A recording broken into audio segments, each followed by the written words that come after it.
Hi friends, തമ്മിലെ പിക്ക് കണ്ടപ്പോൾ തന്നെ നിങ്ങൾക്ക് മനസ്സിലായില്ലേ, നമ്മുടെ എല്ലാവരുടെയും ഫേവറേറ്റ് ആയ ബീഫ് വരട്ടിയതാണ് ഇന്ന്. നല്ല സ്പൈസിയോട് കൂടിയുള്ള ബീഫ് വരട്ടിയതാണ്. അപ്പോൾ അതെങ്ങനെ തയ്യാറാക്കുന്നതെന്ന് നോക്കാം. അതിനായിട്ട് ഞാൻ 2 കിലോ ബീഫാണ് എടുത്തിരിക്കുന്നത്. ചെറിയ പീസായിട്ട് കഴുകി വൃത്തിയായിട്ട് അരിഞ്ഞ് വെച്ചിരിക്കുന്നതാണ്. അതിലേക്ക് ഞാൻ കുറച്ച് മഞ്ഞൾ പൊടിയും കുറച്ച് ഉപ്പും കൂടെ ചേർത്ത് നന്നായി ആ ബീഫിൽ എത്തുന്ന രീതിയിലൊന്ന് നല്ല രീതിയിൽ മാരിനേറ്റ് ചെയ്ത് കൊടുത്തിട്ട് ഇനി നമുക്കിതൊന്ന് വേവിച്ചെടുക്കാം. കുക്കറിൽ ഒരു 5 വിസിൽ കറക്റ്റ് വേവായിരിക്കും. 5 വിസിൽ, അതിൽ കൂടുതൽ വേവിക്കണ്ട. ഇപ്പോൾ ദേ നമ്മുടെ ബീഫ് റെഡിയാകുന്ന സമയത്ത് നമുക്ക് മറ്റൊരു ചട്ടി വെച്ച് ചട്ടി ഒന്ന് ചൂടാകുമ്പോൾ വെളിച്ചെണ്ണയിൽ തന്നെ ചെയ്യാൻ മാക്സിമം ശ്രമിക്കുക. എന്നാലേ പ്രത്യേക ഒരു ടേസ്റ്റ് കിട്ടത്തുള്ളൂ. കുറച്ച് കറിവേപ്പില ഇട്ട് കഴിഞ്ഞ് ഒന്ന് പൊട്ടിക്കഴിയുമ്പം ഇഞ്ചി വെളുത്തുള്ളി പേസ്റ്റും കൂടി ഇട്ട് ഒന്ന് വഴറ്റിക്കൊള്ളണം. ആ പച്ചമണം ഒന്ന് മാറി വരുമ്പം ഞാനിവിടെ 4 സവോള എടുത്തിരിക്കുന്നത്. നിങ്ങൾക്ക് ചെറിയ ഉള്ളിയാണെങ്കിൽ അതെടുത്താൽ മതി. ടേസ്റ്റ് ഒന്നും കൂടെ ചെറിയ ഉള്ളിയാണ്.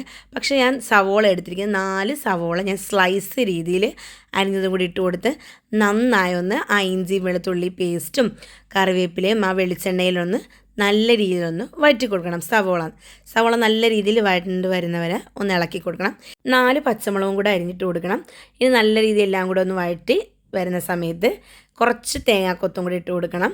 തേങ്ങാക്കൊത്ത് കടിക്കുമ്പോൾ കിട്ടുമ്പോൾ ഒരു പ്രത്യേക ടേസ്റ്റാണല്ലോ. ബീഫ് വരട്ടിയിൽ ഹൈലൈറ്റ് ആയിട്ട് നിൽക്കുന്ന ബീഫിൻ്റെ കൂടെ തന്നെ തേങ്ങാക്കൊത്താണ്. അത് പ്രത്യേക ടേസ്റ്റാണ്. ഇപ്പോൾ ഇത് നമ്മുടെ ബീഫെല്ലാം നല്ല രീതിയിൽ വെന്തിട്ടുണ്ട്. ആ ബീഫും കുറച്ച് വെള്ളം ഒഴിക്കാവുള്ളൂ, ഒരുപാട് വെള്ളം ഒഴിക്കരുത്. ആ വെള്ളവുമായിട്ട് നന്നായി ഒന്ന് മിക്സ് ചെയ്ത് കൊടുക്കുക. നമ്മുടെ സവോളയും ഇഞ്ചി വെളുത്തുള്ളി പേസ്റ്റും ഒക്കെ നല്ല രീതിയിൽ നമ്മുടെ ബീഫിലോട്ടൊന്ന് മിക്സ് ചെയ്ത് കൊടുത്തിട്ട് ഇനി നമുക്കൊന്ന് പൊടികളൊക്കെ ഇട്ട് കൊടുക്കാം. 1.5 ടീസ്പൂൺ പെരിഞ്ചീരപ്പൊടി, 1.5 ടീസ്പൂൺ ഗരം മസാലപ്പൊടി, 4 ടീസ്പൂൺ മല്ലിപ്പൊടി, 2 ടേബിൾ സ്പൂൺ മുളക് പൊടി നമുക്ക് കൂടുതൽ വേണേൽ ചേർക്കാം. നോക്കിയിട്ട് വേണം ചേർത്താൽ മതി.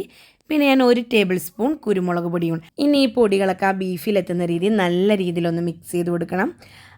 നല്ല രീതിയിൽ ഇളക്കി കൊടുത്തതിന് ശേഷം സിമ്മിലിട്ട് വെച്ച് ഇടയ്ക്കിടയ്ക്കൊന്ന് ഇളക്കി കൊടുക്കണം. ഹൈ ഫ്ലെയിമിലിട്ട് കഴിഞ്ഞാൽ ബീഫ് പെട്ടെന്ന് അതിൻ്റെ വെള്ളം വറ്റിപ്പോയിട്ട് ബീഫ് പെട്ടെന്ന് അടുക്കി പിടിക്കാൻ ചാൻസ് ഉണ്ട്. അതുകൊണ്ട് സിമ്മിലിട്ട് ഇളക്കി കൊടുത്തുകൊണ്ടേ ഇരിക്കുക. ഇനി കുറച്ച് ചതച്ച കുരുമുളക് പൊടിയും കൂടി ഇട്ട് കൊടുക്കണം. അപ്പോൾ ഒരു പ്രത്യേക ടേസ്റ്റ് ആയിരിക്കും. ബീഫ് കഴിക്കുമ്പം ആ ചതച്ച കുരുമുളകിൻ്റെ കടിക്കാൻ കിട്ടുമ്പോൾ ഒരു പ്രത്യേക ടേസ്റ്റ് ആയിരിക്കും. ഇടയ്ക്കിടയ്ക്ക് ഇളക്കി കൊടുത്തുകൊണ്ടേ ഇരിക്കുക. എന്നാലേ നല്ല രീതിയിൽ ബീഫ് വരണ്ട് വരത്തുള്ളൂ.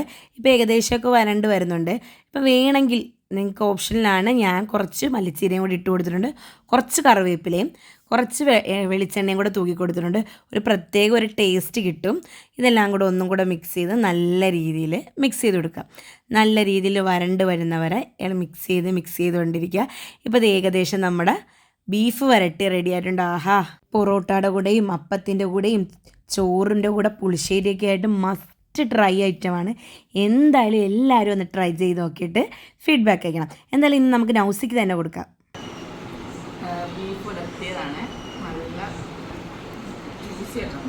കുറച്ച് ചോറും പുളിശ്ശേരിയും ബീട്രൂട്ട് തോരനും നമ്മുടെ ആ ബീഫ് വരട്ടിയും കൂടെ വെച്ച് ഒന്ന് കുഴച്ച് തിന്നണം. ആഹാ, എന്താ ടേസ്റ്റ്.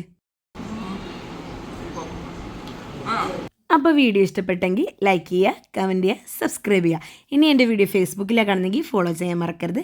അപ്പോൾ പുതിയൊരു വീഡിയോ ആയിട്ട് വരുന്നത് ബൈ.